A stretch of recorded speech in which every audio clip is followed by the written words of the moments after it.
commencer par le PA3X. Là, on est dans la famille arrangeur, donc il porte bien son nom, il est fait pour arranger les choses. Alors, bien sûr, les sons que vous allez entendre, ce sont les sons d'origine. Je ne suis pas resté pendant des heures et des heures chez moi à essayer de retravailler les sons, c'est d'origine. Piano. Là, je suis sur le 5 octaves. Il y a un 76 notes, là, je suis sur le 61 notes.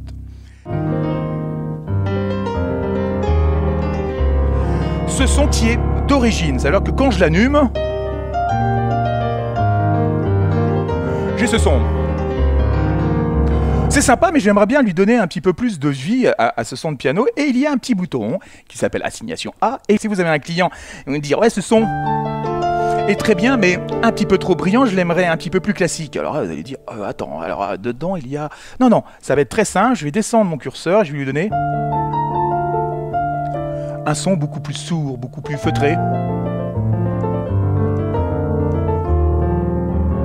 Je peux lui donner un peu plus de brillance, là je vais ouvrir un peu.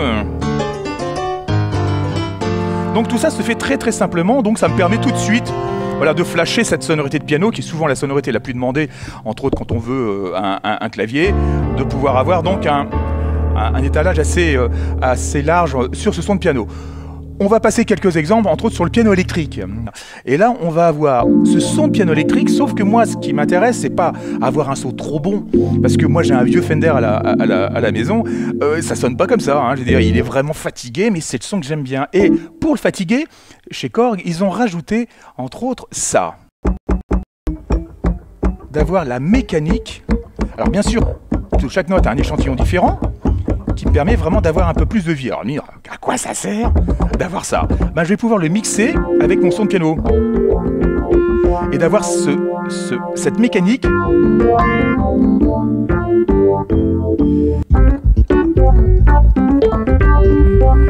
Donc un peu plus de vie sur ce son. Alors c'est tout bête, mais aujourd'hui on recherche ça. On pourrait avoir 3000, 4000 sonorités de piano électrique. Moi ce que je veux c'est en avoir un, mais un bon. Et donc c'est vrai de pouvoir avoir quelque chose de plus près de ce que j'ai sur mon Rose, c'est pas plus mal.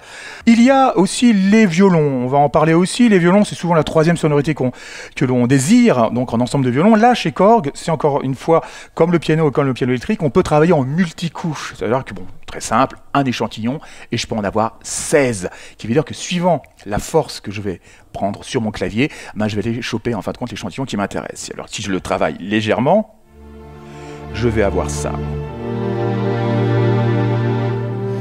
Les sonorités sont déjà très larges, tout est bien sûr en stéréo. Si j'appuie un petit peu plus fort,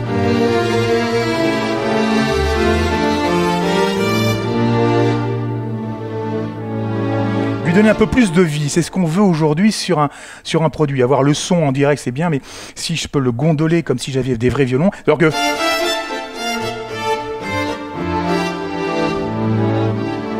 Et tout ça est sur un seul programme, ça veut dire que c'est pas un mélange de sons que j'ai fait, alors je fais violon et lui me donne ça.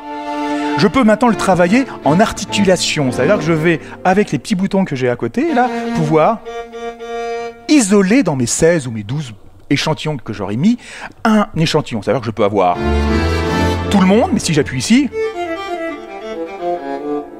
que le violoncelle. Mais à côté, je peux avoir les pizzicato. Donc je peux vraiment lui donner un peu plus de vie.